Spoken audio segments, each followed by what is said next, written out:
I first learned I had scoliosis at 12 years old. They were screening all the 12-year-old kids for scoliosis. After that, it took a few years, and I started going to an orthopedic doctor.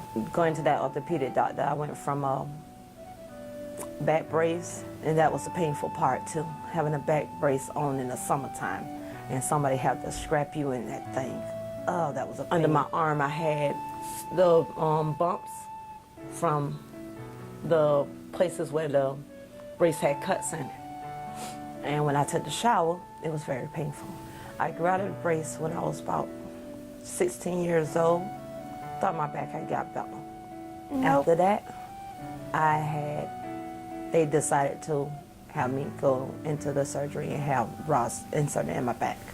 2 rods connected at 3 points around my spine. On discharge from the hospital, it was still painful. The discharge instructions that they handed me said in bold print, never to get pregnant.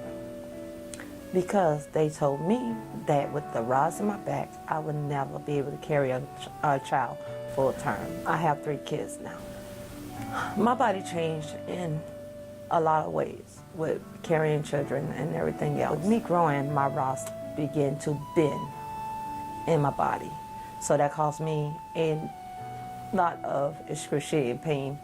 Couldn't do too much.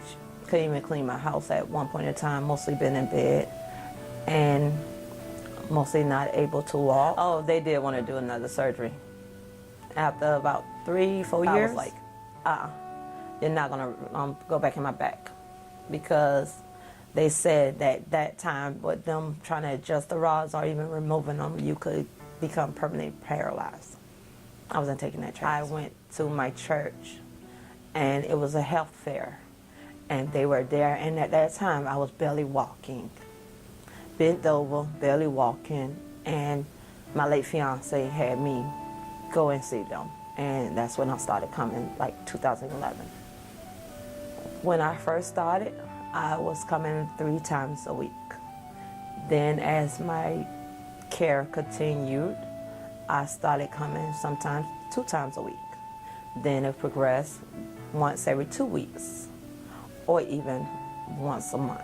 At first, I didn't have no health insurance, no Medicaid, no nothing. I was paying out of my pocket. I was budgeting my bills and everything, taking care of my kids, making sure my household was taken care of, and putting the money aside to pay them for me to come and see them. I just advise a parent of a child who has scoliosis, please don't just jump when a doctor says they need rods. You gotta think about what's gonna happen after and in their child later on in their child life. Bring them here and let them see Dr. Singleton, Dr. Middleton, and they will help you find a better solution for scoliosis, not just no rods. The Lord brought them into my life, I'll say that.